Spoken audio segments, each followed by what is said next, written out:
भ्रष्टाचार मुक्त भारत बोगस वारस दाखले प्रकरण भाग 2 क्रमशः। नमस्कार।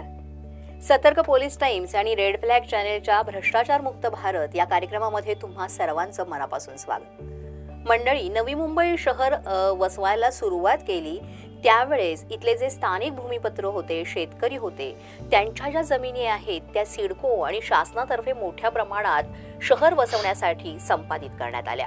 यामध्ये काही शेतकऱ्यांना त्यांच्या जमिनीचा मोबदलाही मिळाला। मात्र यामध्ये असेही काही शेतकरी होते ज्यांना फार कमी मोबदला मिळाला आहे किंवा मग कुणाला मोबदलाच मिळाला नाही, कुणाची फसवणूक झाली आहे। त्यावेळेस वेगवेगळ्या घटनाक्रम जेव्हा घडत गेले त्यावेळेस काही भूमिपुत्र होते त्यांच्या मोठ्या प्रमाणात फसवणुकीचे प्रकार सुद्धा समोर आले होते। नवी मुंबई शहर वसवण्याच्या वेळेस अशा प्रकारे स्वतःच्या जमिनी देऊन भूमिपुत्रांनी शासनासाठी किंवा सिडकोसाठी मदतच केली होती आणि त्या ठिकाणी मोठं शहर उभं राहिलं। मात्र ती मंडळी कुठेतरी मोठ्या प्रमाणात आता वंचित असलेली पाहायला मिळतात। फसवणुकीचे प्रकार जेव्हा इथे घडत गेले तर त्यामध्ये काहींची फसवणूक तर अशी करण्यात आली होती की जी व्यक्ती तिथे नाही आहे त्यांच्या नावाने खोट्या सह्या घेऊन एखाद्या जमिनीचे व्यवहार करून ती जमीन तिसऱ्यालाच परस्पररित्या विकली गेली आणि तिथे चौथ्या मेंबरने मोठं प्रोजेक्टही उभं केलं आणि आज तिथे ते काम किंवा फॅक्टरी, ऑफिस हे सुरूही आहे। तर अशा पद्धतीने हे भ्रष्टाचार जो आहे किंवा फसवणूक ही मोठ्या प्रमाणात नवी मुंबई शहरामध्ये घडत होती। अशीच एक फसवणूक आहे किंवा एक प्रकरण आहे ते आमच्यापर्यंत आलेलं आहे। शिळगाव मुंब्रा परिसरामध्ये असणारं शिळगाव इथे राहणारे रतन भोये जे आहेत, जे रिक्षा चालक आहेत, त्यांच्याबरोबर सुद्धा असाच एक फसवणुकीचा प्रकार झालेला आहे।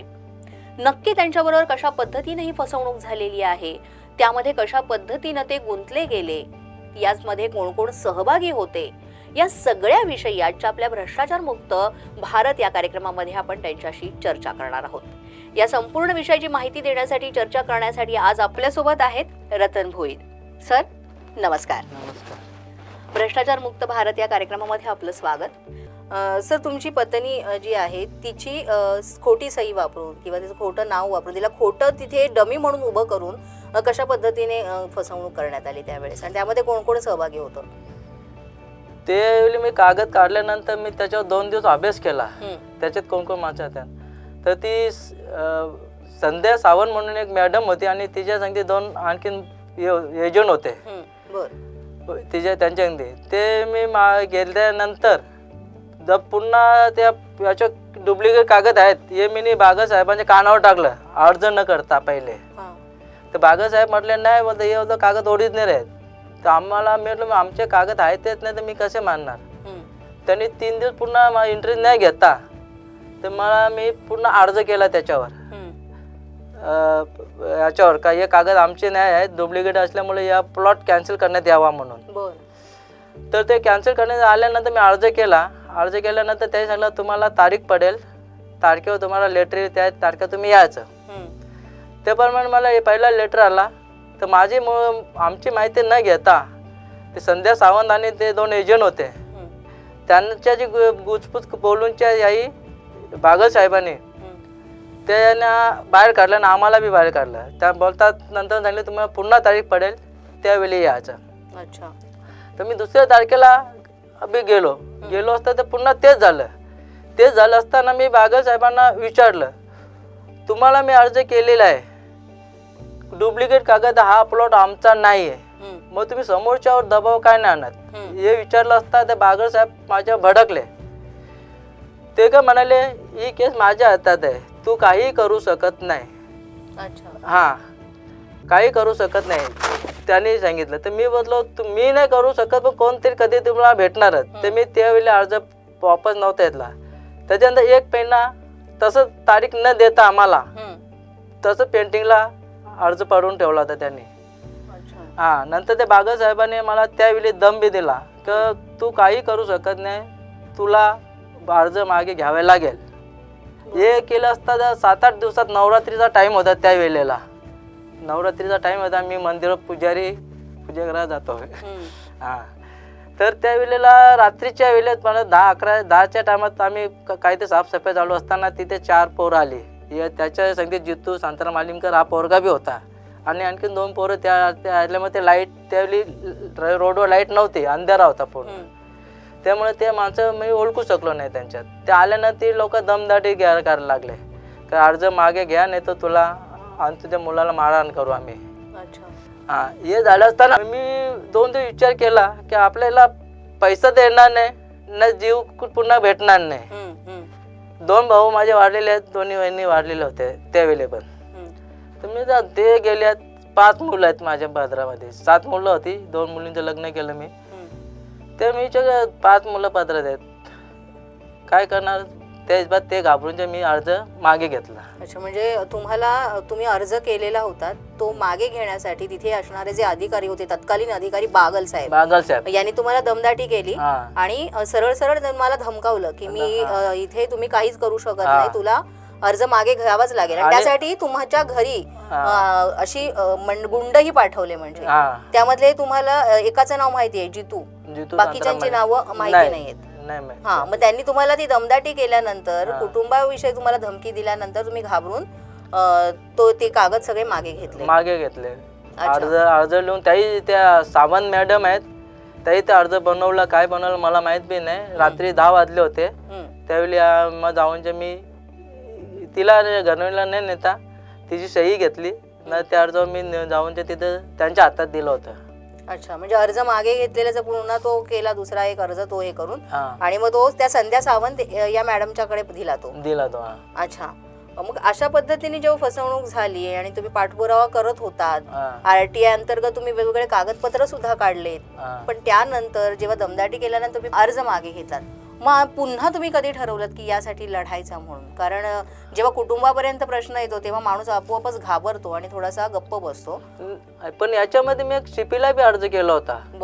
पण त्या शिपीने बी त्याच्यामध्ये दखल घेतलीच नाही त्याने. असं म्हटलं ते चालेल, कारण का राबाडा पोलीस स्टेशनला अर्ज येऊन मी त्यांना पूर्ण माहिती दिली होती त्या सरांना. पण तरी पण त्याही 3 दिवस उरकले तरी त्याही बी ते दखल त्याच्यावर घेतली नव्हती त्याही. त्याच्यानंतर मग मी म्हटलं की आता शिपीला अर्ज करून हे लोक काय करत नाही, तर मी कशाला मग पुढाकार घेऊ. त्या संदर्भात मी गपचूप बसलो थोड्या वर्ष असं. अच्छा, हा सर, तुम्ही म्हणालात की 6-7 वर्ष ह्या गोष्टीला झालेली आहेत, या सगळ्या फसवणुकीला. मध्यंतरी जसं तुम्हाला धमकावण्यात आलं म्हणून तुम्ही माघार घेतलीत कुटुंबासाठी, पण पुन्हा याचा आता पाठपुरावा करावा आणि आपल्यावर झालेला जो अन्याय आहे त्याला वाचा फोडावी, हे तुम्हाला कधी वाटलं आणि का वाटलं?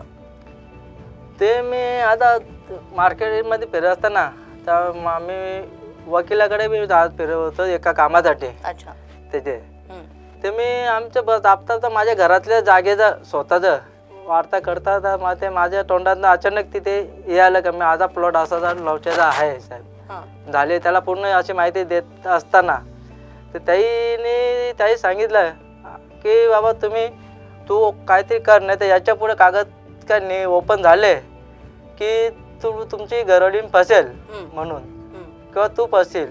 त्याच्यामुळे आणि मी त्याच्यानंतर 2-3 मित्रांचा बी सल्ला घेतला की बाबा असा विषय आहे. त्यावेळी आपल्या तिथे मित्रांना कोणाला हकीकत माहीत नव्हती, तर मी त्या मित्रांचा सल्ला, त्या मित्राही बी तेच सांगितलं मला. कारण का त्यांना ते पेपर दाखवले असता मी, तर पूर्ण डुप्लिकेट पेपर होते त्याच्यामध्ये. त्यांना मी पूर्ण पेपर दाखवले त्या मित्रांना माझे. ते मित्रांचे ते ऐकून मी पुन्हा 4-5 दिवस गप्प बसल्यानंतर तर मी मार्केट पुन्हा वाशीमध्ये फिरत असताना, तर या दरम्यान मी वाशीतल्या 2 मित्रांसाठी वार्ता करत असताना, मी पत्रकार शोधत असताना सतर्क पोलीस टाईमचे अधिकारी भेटले असताना मी त्यांच्या कानावर ही बातमी टाकली आणि त्यांच्याची माहिती करून घेतली त्यांच्याकडून मी की बाबा असं माझ्याची फसवणूक झालेली आहे, तर मी काय करावं. तर त्याही बी ते माझ्या मित्राप्रमाणे त्याही मला सांगितलं की ती तुम्ही फसण्याची शक्यता तुम्हाला 100% याच्यामध्ये आहे.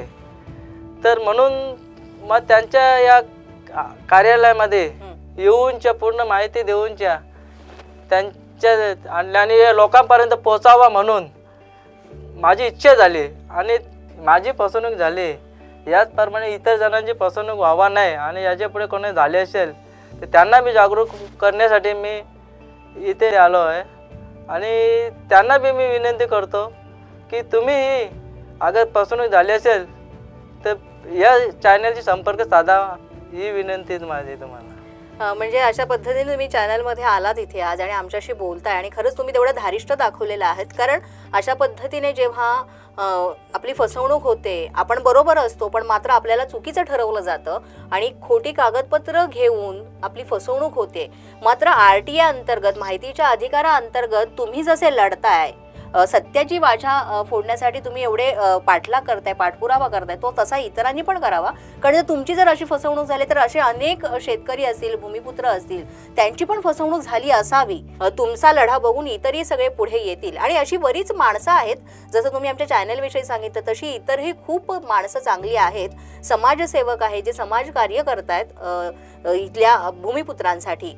त्यामुळे तुम्ही पुढे आलात. पण आता हा सगळा लढा देताना तुम्हाला यापुढे तुम्ही काय करणार आहात? म्हणजे आमची साथ आहे, तुमचे काही आणखीन चांगली मंडळी भेटले ते सुद्धा साथ देणार आहेत, पण शेवटपर्यंत तुम्ही लढा देण्यासाठी काय करणार आता? आता मी शेवट पण लढा देणारे इतर अधिकारी किंवा पोलीस अधिकारी यांच्याकडे कधी गेलो तर त्यांची प्रतिसाद मिळावा हीच माझी विनंती आहे. आणि इतर कोणाची फसवणूक झाल्याच्या ताई पुढे येऊनच्या अन्यायाविरुद्ध लढा द्यावा आणि यांच्या विरुद्ध त्यांच्या कारवाईसाठी पुढे येऊन त्याही सर्वांचे संपर्क साधावा. यामध्ये तुमची फसवणूक जी झालेली आहे त्यात तुम्हाला न्याय मिळण्यासाठी तुम्ही काय मागणी कराल? म्हणजे ज्या आता समजा सिडको आहे किंवा जे अधिकारी होते किंवा शासन आहे, तर या सगळ्या गोष्टी ज्या घडलेल्या आहेत त्याला आता कालावधी पण लोटलेला आहे, पण तरी सुद्धा तुम्हाला न्याय मिळालेला नाही अजून. तर तुम्हाला न्याय मिळण्यासाठी तुम्ही काय मागणी कराल? माझा न्याय अधिकारी व इतर मोठे अधिकारी आहेत आणि सरकारी अधिकारी आहेत, यांच्याकडे माझी एकच विनंती आहे की या लोकांवर कठोर कारवाई करण्यात यावी व हा प्लॉट जो काढलेला आहे रेखा रतन भोईरच्या नावाने हा रद्द करण्यात यावा. आणि इतर गावकरी मंडळींना बी अनेक ज्यांची फसवणूक केलेली आहे त्यांनी पुढे येऊन या करावा. आणि कोणीही कुठे सही करीत असताना आपल्या उत्कृष्ट माणसाला किंवा जवळपास माणसाची पहिले माहिती घेऊन सही करावी हीच माझी सगळ्यांकडे विनंती आहे. तर मंडळी, अशा पद्धतीनं रतन भोईर आणि त्यांच्या पत्नी रेखा रतन भोईर ज्यांचं खोटं नाव वापरून त्यांची मोठी फसवणूक करण्यात आली आणि एवढ्या मोठ्या जमिनीचा परस्पर व्यवहार करण्यात आला ज्याचा आणि यांचा काहीही संबंध नाही. मात्र या भोईर कुटुंबाची अशा पद्धतीनं फसवणूक करून इथे अगदी मोठ्या प्रमाणात किंवा मोठे पैसे घेऊन तो प्लॉट विकण्यात आला. तिथे आता मोठं प्रोजेक्ट उभं राहिलेलं आहे आणि अशा पद्धतीने जेव्हा फसवणूक होते आणि रतन भोईर हे आपल्या हक्कासाठी किंवा सत्यासाठी पुढे येतात, तुमची जर अशी पुढे फसवणूक झाली असेल तर तुम्ही सुद्धा यासाठी नक्की आवाज उठवा, कारण भविष्यात ही मोठी गंभीर बाब सुद्धा होऊ शकते. जसं आज रतन भोईर इथे आमच्या इथे आले आणि त्यांनी याबाबत सगळी आमच्याशी चर्चा केली आणि आम्ही सतर्क पोलीस टाइम्स त्यांना यासाठी या सगळ्या कामासाठी मदत करणार आहोत. मात्र तुम्ही सुद्धा त्यांच्याबरोबर त्यांच्या या हक्कासाठी, सत्यासाठी तुम्ही सुद्धा भूमिपुत्र म्हणून, त्यांचे सहकारी म्हणून, गाववाले म्हणून सुद्धा येऊन त्यांना मदत करू शकता आणि स्वतःवर होणारा जो अन्याय आहे तो सुद्धा थांबवू शकता. तर मंडळी, तुमच्याबाबत सुद्धा अशी काही फसवणूक झाली असेल, तुमच्या बाबत काही असा भ्रष्टाचार झाला असेल तर त्याला वाचा फोडण्यासाठी आमच्याशी नक्की संपर्क साधा. आमचा पत्ता आहे सतर्क police times, Nova premises, plot क्रमांक 1, ऑफिस क्रमांक 204, नवी मुंबई सेक्टर 19C. तेव्हा इथे तुम्ही संपर्क साधू शकता. त्याप्रमाणेच आमचा दूरध्वनी क्रमांक आहे 022-688-35191. या दूरध्वनी क्रमांकावर सुद्धा तुम्ही संपर्क साधू शकता. त्यासोबतच आमची वेबसाईट आहे www.satarkapolistimes.com. या वेबसाईटवर सुद्धा तुम्ही संपर्क साधू शकता आणि तुमचं जे काही प्रश्न आहेत, समस्या आहेत त्या आमच्यापर्यंत तुम्ही पोहोचू शकता. तुम्हाला नक्की आम्ही सहकार्य करू. सर, तुम्ही आज आलात आणि अगदी बिनधास्तपणे तुम्ही तुमच्या समस्या मांडल्यात, प्रश्न मांडलेत आणि हक्कासाठी तुम्ही कशा पद्धतीने लढाई करताय, लढा देताय त्याबद्दल सुद्धा तुम्ही सांगितलं. त्याबद्दल तुमचे खूप खूप आभार. धन्यवाद. धन्यवाद.